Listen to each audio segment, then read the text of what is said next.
Ini adalah video Indonesia pada masa demokrasi terpimpin bagian kedua. Sebelum lanjut menonton video ini, kami merekomendasikan untuk menonton bagian pertama terlebih dahulu agar kalian mendapatkan materi yang berkesinambungan. Link bagian pertama ada di deskripsi video ini. Dan jangan lupa subscribe terlebih dahulu channel Makna Masa sebagai dukungan Anda bagi terciptanya konten edukasi yang berkualitas sekaligus menarik.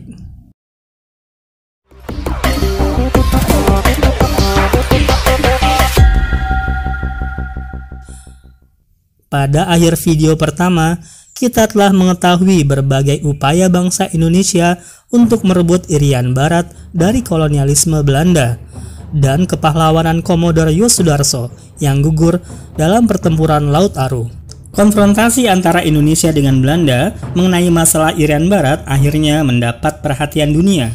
Sekretaris Jenderal PBB, Yutan, meminta kesediaan diplomat dari Amerika Serikat, Ellsworth Bunker, menjadi penengah perundingan antara Indonesia dan Belanda.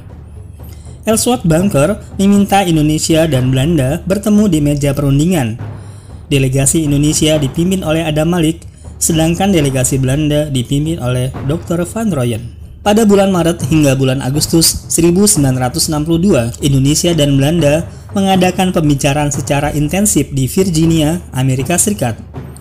Perundingan berhasil mencapai kesepakatan yang disebut Persetujuan New York. Salah satu isi Persetujuan New York yaitu Belanda menyerahkan Irian Barat kepada United Nations Temporary Executive Authority atau UNTEA selamat-lambatnya pada 1 Oktober 1962. Adapun isi selengkapnya dari Persetujuan New York dapat dilihat di bawah ini.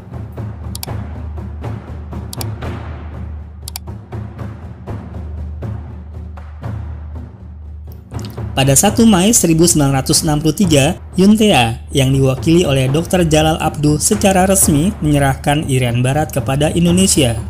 Setelah penyerahan Irian Barat, pemerintah Indonesia diwajibkan melaksanakan penentuan pendapat rakyat atau PPRA. Penentuan pendapat rakyat dilaksanakan pada tanggal 14 Juli 1969 hingga 4 Agustus 1969. PPRA dilaksanakan di tiap-tiap kabupaten. Semula, PBB menghendaki PPRA dilakukan bagi semua orang dewasa, baik pria maupun wanita dalam sistem one man one vote sesuai praktek internasional. Akan tetapi, Indonesia menginginkan PPRA dilaksanakan dengan metode many man one vote. Setelah dilaksanakan PPRA secara tertib dan damai, perwakilan PBB yang menghadiri dan ikut mengawasi proses berlangsungnya PPRA membawa hasil PPRA dalam sidang umum ke-24 PBB pada November 1969. Dengan suara bulat, Dewan Musyawarah PPRA memutuskan bahwa Irian Barat tetap merupakan bagian dari Republik Indonesia. Sidang umum PBB pada tanggal 19 November 1969 sekaligus menyetujui hasil-hasil PPRA tersebut. Setelah kita melihat bagaimana peta politik dalam negeri Indonesia pada masa demokrasi terpimpin di video pertama, selanjutnya mari kita beranjak untuk melihat bagaimana arah kebijakan politik luar negeri Indonesia pada masa itu. Dalam perkembangannya, muncul beberapa peristiwa yang berkaitan dengan politik luar negeri Indonesia pada masa demokrasi terpimpin. Beberapa peristiwa tersebut antara lain, konfrontasi dengan Malaysia. Masalah ini berawal dari munculnya keinginan Tengku Abdul Rahman dari Persekutuan Tanah Melayu dan Lee Kuan Yew dari Republik Singapura untuk menyatukan kedua negara tersebut menjadi Federasi Malaysia. Rencana pembentukan Federasi Malaysia mendapat tentangan dari Filipina dan Indonesia. Filipina menentang karena memiliki keinginan atas wilayah Sabah di Kalimantan Utara. Filipina menganggap bahwa wilayah Sabah secara historis adalah milik Sultan Sulu. Pemerintah Indonesia pada saat itu menentang karena menurut Presiden Soekarno, pembentukan Federasi Malaysia merupakan sebagian dari rencana Inggris untuk mengamankan kekuasaannya di Asia Tenggara. Konferensi Mapilindo antara Malaysia, Filipina, dan Indonesia diadakan untuk meredakan ketegangan sekaligus mencari solusi damai. Konferensi Mapielindo menghasilkan beberapa kesepakatan. Inti kesepakatan tersebut adalah Indonesia dan Filipina menyambut baik pembentukan Federasi Malaysia jika rakyat Kalimantan Utara menyetujui hal itu melalui referendum. Ketiga negara juga sepakat melibatkan PBB untuk menyelidiki aspirasi masyarakat yang daerahnya akan digabung dalam Federasi Malaysia. Namun, belum selesai tim penyelidik PBB menyelesaikan tugasnya, Malaysia telah memproklamirkan berdirinya Federasi Malaysia pada tanggal 16 September 1963. Oleh karena itu, pemerintah Indonesia menganggap proklamasi tersebut sebagai pelecehan atas martabat PBB dan pelanggaran kesepakatan Mapielindo. Presiden Soekarno tidak dapat menerima tindakan yang dilakukan oleh Perdana Menteri Tengku Abdul Rahman karena menganggap referendum tidak dijalankan secara semestinya. Aksi-aksi demonstrasi yang menentang berdirinya Federasi Malaysia terjadi di Jakarta, yang dibalas pula dengan aksi-aksi demonstrasi besar terhadap Kedutaan Republik Indonesia di Kuala Lumpur.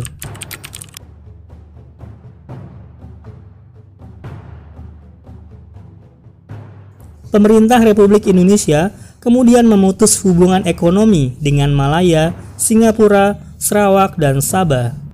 Akibat buntunya jalur diplomasi, pada 3 Mei 1964, Presiden Soekarno mengumumkan Dwi Komando Rakyat yang isinya sebagai berikut. Wilayah Republik Indonesia, semua sukarelawan akan menyerbu wilayah Kalimantan Utara.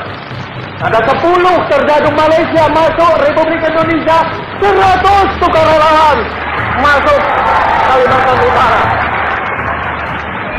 Ada 1000 terjadung Malaysia memasuki wilayah Republik Indonesia, 10.000 sukarelawan akan tertumpah. Indonesia keluar dari PBB.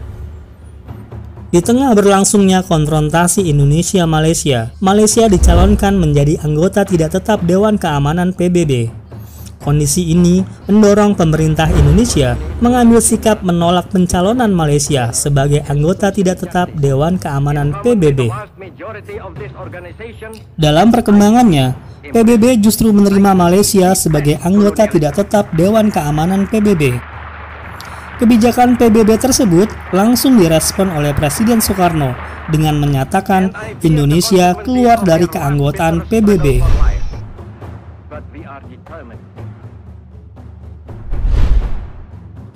Politik mercusuar adalah politik untuk mencari kemegahan dalam pergaulan antar bangsa di dunia. Politik mercusuar dijalankan Presiden Soekarno karena menganggap Indonesia sebagai mercusuar yang mampu menerangi jalan-jalan negara NEVO.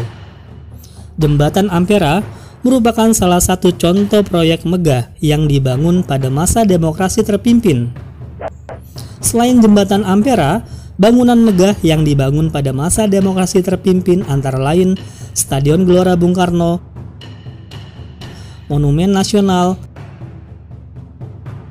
Masjid Istiqlal, dan Jembatan Semanggi. Berbagai bangunan tersebut diprakarasai oleh Presiden Soekarno dalam rangka politik mercusuar. Selain mendirikan bangunan-bangunan megah yang menghabiskan biaya miliaran rupiah, politik mercusuar diwujudkan melalui penyelenggaraan Games of the New Emerging Force atau GANEVO. GANEVO adalah pesta olahraga negara-negara NEVO pada tahun 1963.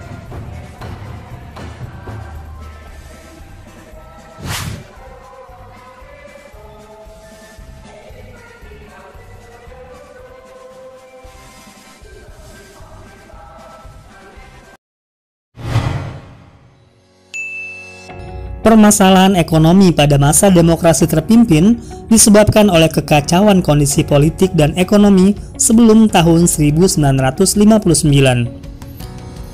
Salah satu indikator kacaunya perekonomian pada masa itu adalah inflasi. Beberapa usaha pemerintah untuk mengatasi permasalahan ekonomi pada masa demokrasi terpimpin adalah sebagai berikut. Membentuk Dewan Perancang Nasional. Pada 15 Agustus 1959, Kabinet Kerja membentuk Dewan Perancang Nasional atau disingkat Depernas. Depernas dipimpin oleh Muhammad Yamin dan bertugas mempersiapkan rancangan undang-undang pembangunan nasional serta menilai penyelenggaraan pembangunan. Pada 1963, Depernas diganti menjadi Badan Perencanaan Pembangunan Nasional atau disingkat Bapenas. Bapenas dipimpin langsung oleh Presiden Soekarno. Bapenas memiliki beberapa tugas sebagai berikut.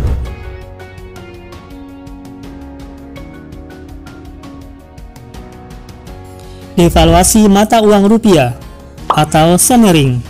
Pada 24 Agustus 1959, pemerintah menetapkan kebijakan devaluasi mata uang rupiah.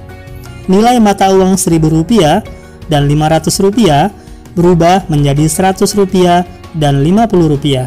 Mata uang pecahan 100 ke bawah tidak didevaluasi. Kebijakan devaluasi mata uang rupiah bertujuan meningkatkan nilai rupiah tanpa merugikan rakyat kecil. Peraturan ini juga bertujuan mengurangi banyaknya uang yang beredar untuk kepentingan perbaikan keuangan dan perekonomian negara. Deklarasi Ekonomi atau DEKON. Deklarasi Ekonomi atau DEKON disusun oleh Panitia 13. Anggota panitia ini bukan hanya para ahli ekonomi, namun juga melibatkan para pimpinan partai politik. Panitia ini menghasilkan konsep yang kemudian disebut Deklarasi Ekonomi atau DEKON sebagai strategi dasar ekonomi Indonesia dalam rangka pelaksanaan ekonomi terpimpin. DEKON disampaikan oleh Presiden Soekarno pada tanggal 28 Maret 1963.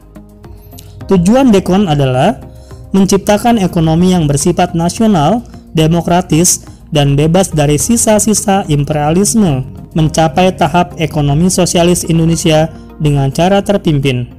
Pada dasarnya, DEKON memerhatikan berbagai prioritas seperti mendorong usaha swasta, memperbesar produksi perolehan devisa, serta memberikan insentif kepada pihak pengusaha swasta yang berhasil menaikkan nilai ekspor dan impor. Dalam perkembangannya, kebijakan deklarasi ekonomi gagal mengatasi keadaan ekonomi Indonesia yang semakin merosot. Situasi ini juga dipengaruhi oleh perkembangan politik bangsa Indonesia yang sedang berkonfrontasi dengan negara-negara Barat dan Malaysia. Dana Revolusi. Pada 1964, Presiden Soekarno mengeluarkan instruksi Presiden. Instruksi tersebut berisi ketentuan-ketentuan mengenai penghimpunan dan penggunaan dana revolusi. Dana revolusi diperoleh dari devisa kredit jangka panjang. Pemerintah kemudian melakukan pungutan terhadap perusahaan atau perseorangan yang mendapat fasilitas kredit antara 250 juta hingga 1 miliar rupiah.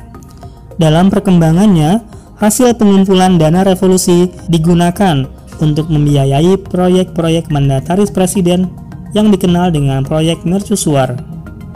Pada gilirannya, keadaan perekonomian Indonesia tetap mengalami inflasi yang cukup parah. Pada akhir tahun 1965, inflasi telah mengalami 650%. Secara khusus, sebab-sebab kegagalan ekonomi terpimpin adalah sebagai berikut. Penanganan penyelesaian masalah ekonomi yang tidak rasional. Ekonomi lebih bersifat politis dan tanpa terkendali. Defisit yang makin meningkat yang ditutup dengan mencetak uang sehingga menyebabkan inflasi. Tidak adanya suatu ukuran yang objektif dalam menilai suatu usaha atau hasil orang lain.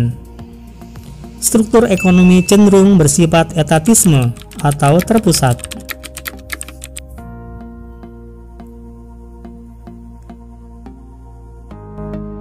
Terima kasih telah menonton video ini sampai selesai.